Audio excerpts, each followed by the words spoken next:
Hello दोस्तों, स्वागत है आपका इस चैनल में। दोस्तों आज हम बात करने वाले हैं कि अगर हम इंटर पास हो जाते हैं, 12th पास हो जाते हैं तो उसके बाद हमें क्या करना चाहिए।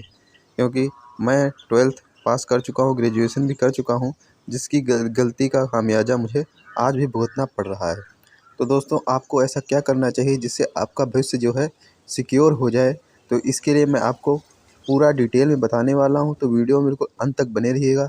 ऐसा ना हो आप भी मेरी तरह फंस जाएं और किसी के बहकावे में आके कहीं कुछ और कर लें, या फिर मतलब कुछ ऐसा कर लें जो आपके लिए लायक ना हो, फिर भी आप उसे लोगों के कहने पे कर रहे हैं। तो ऐसा कभी भी मत करें। तो दोस्तों हम आपको पूरा डिटेल में बताने वाले हैं, और चैनल पे पहली बार आए हैं तो चैनल को सब्सक्राइब करके वीडियो को लाइक कर दीजिएगा। तो चलिए चलते हैं, बढ़ते हैं और आपको बताते हैं।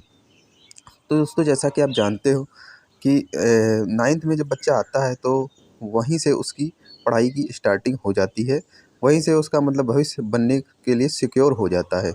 लेकिन बहुत सारे बच्चे क्या होते हैं कि उन्होंने जैसे साइंस साइड सुना, साइंस साइड का नाम सुना, तो 9th में उनका नाम सुनने की वजह से वो साइंस साइड ले लेते हैं, लेकिन उनका इंटरेस्ट किस में होता है। जैसे आर्ट में है, कॉमर्स में है, या फिर कला में है, उनका इंटरेस्ट उसमें ज़्यादा होता है, उसमें अच्छा कर भी लेते हैं।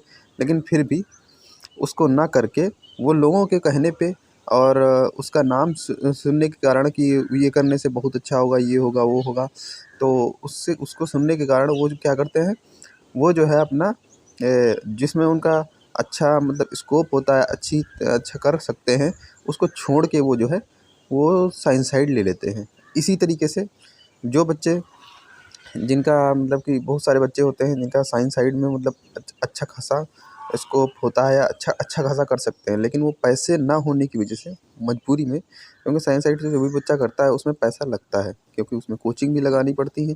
तो इस वजह से वो उसको क्या मजबूरी में आर्ट से उसको 9th करना पड़ता है, हाई स्कूल भी आर्ट से करना पड़ता है, फिर आगे ऐसे ही चलता रहता है, इंटर भी वो आर्ट से करता है।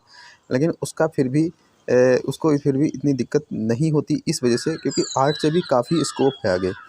जैसा कि दोस्तों आप जानते हैं, अगर आप आर्ट से इंटर 12th करते हैं, 12th करते हैं 10th करते हैं, तो आगे आप ग्रेजुएशन बीए करेंगे। उसके बाद आपके स्कोप रहता है यूपीएससी, और यूपीएससी में पीसीएस, आईएएस और बड़ी-बड़ी जॉबों में जेईई जैसे जिसमें भी जीके आती है, वहाँ पे आपकी जो जीके है वो सिक्योर हो जाती है। मतलब कहा जाए तो आर्ट से करने से कोई मतलब कि बहुत लोग कहते हैं आर्ट से करना कोई फ़ायदा नहीं है। आर्ट से करना बहुत अच्छे फ़ायदे हैं, जिसको कोई नहीं बताता, वो दोस्तों मैं आज आपको बता रहा हूँ।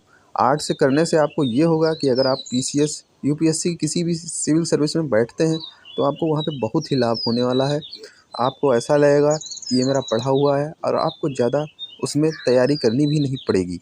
लेकिन अगर आप साइंस साइड से करते हैं, तो साइंस साइड में दोस्तों आपको बहुत ज़्यादा मेहनत करनी पड़ेगी, क्योंकि अभी तक आप यहाँ से हाई स्कूल साइंस साइड से की, उसके बाद 12th साइंस साइड से किया, तो उसमें ना तो हिस्ट्री थी, ना तो जियोग्राफी थी। 10th में होती भी है लेकिन थोड़ी बहुत होती है। उसके बाद इंटर में तो मतलब 11th 12th में तो बिल्कुल ही छूट जाती है। वहाँ पे ना हिस्ट्री, ना जियोग्राफी, ना कोई पॉलिटिकल साइंस, कोई भी सब्जेक्ट वहाँ पे आपकी नहीं होती है। तो बच्चे क्या करते हैं, साइंस साइड करने के बाद फिर वो जो है सोचने लगते हैं कि अरे ये तो अच्छा है, हमें यूपी पीसीएस में जाना चाहिए, ये वो है। और वो उसके साथ साथ इंटर करने के बाद बीएससी भी कर लेते हैं, फिर भी वो जाते कहाँ हैं, यूपीएससी की सिविल सर्विस में बैठते जाके हैं। तो उनके कितने साल बर्बाद हुए आप ये देख सकते हैं। उनके लगभग 5 साल बर्बाद हुए। एक तो इंटर जब उन्होंने साइंस साइड से किया 2 साल का, और 3 साल का ग्रेजुएशन किया, तो इस तरीके से उनके 5 साल बर्बाद हुए।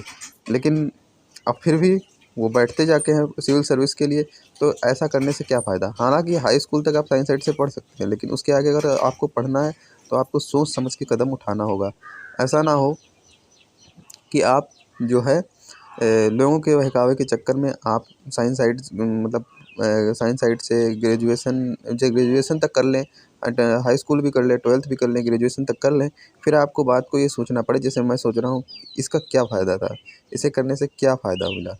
कुछ भी फ़ायदा नहीं मिला दोस्तों, मैं बता रहा हूँ, मुझे कुछ भी फ़ायदा नहीं मिला। क्योंकि आप अगर जो साइंस साइड से करते हैं जैसे कि ग्रेजुएशन, तो या तो आप किसी अच्छे कॉलेज से करते हैं तब तो ठीक ठाक है। आप किसी अच्छे कॉलेज से आपका नाम नहीं आता है, आप नहीं कर पाते हैं, तो फिर ये बीए के बराबर है। जैसा बीए है वैसा ये है। कहीं भी कोई भी स्कोप नहीं है, चाहे आप प्राइवेट में चले जाएँ, वहाँ पे आपको या जब BA BSc की डिग्री दिखाएंगे तो वहाँ पे कोई भी स्कोप नहीं है। वहाँ पे आपको एक जो लेबर होता है उससे भी गिरी नज़र से देखा जाता है। आपको वही 10-11 हज़ार 15 हज़ार पकड़ा दिए जाते हैं।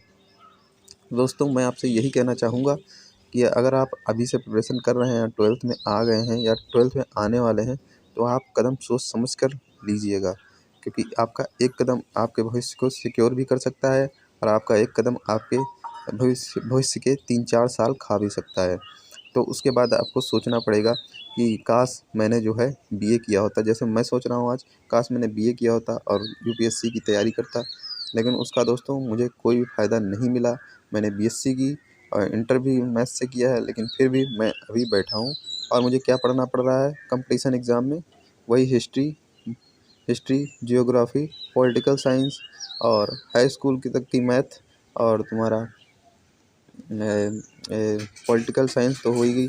उसके बाद स्टैटिक जीके, ये कुछ भी नहीं है। ये सब दूर दूर तक साइंस साइड में BSc में या फिर इंटर में कहीं भी नहीं आता है। दोस्तों इसीलिए मैं आपको बता रहा हूँ, आप अपना भविष्य सिक्योर कीजिए और सोच समझ के कदम लीजिए। किसी के कहने पे ना आइए। आपका जिसमें इंटरेस्ट है आप उसको चुनिए, ना कि लोगों के दिखावे में आप अपने सब्जेक्ट को चुनिए। मैं आपसे यही कहना चाहूँगा। तो दोस्तों इसी प्रकार आप मेरे चैनल पे बने रहिए। मैं आपको मोटिवेट करता रहूँगा और भविष्य में आपको क्या करना चाहिए मैं उसके बारे में आपको बताता रहूँगा। दोस्तों आपको मिलेंगे इसी प्रकार से नेक्स्ट वीडियो में। तब तक के लिए आप इस चैनल को सब्सक्राइब कर दें और बेल आइकन को भी ऑन कर लें। Bye bye.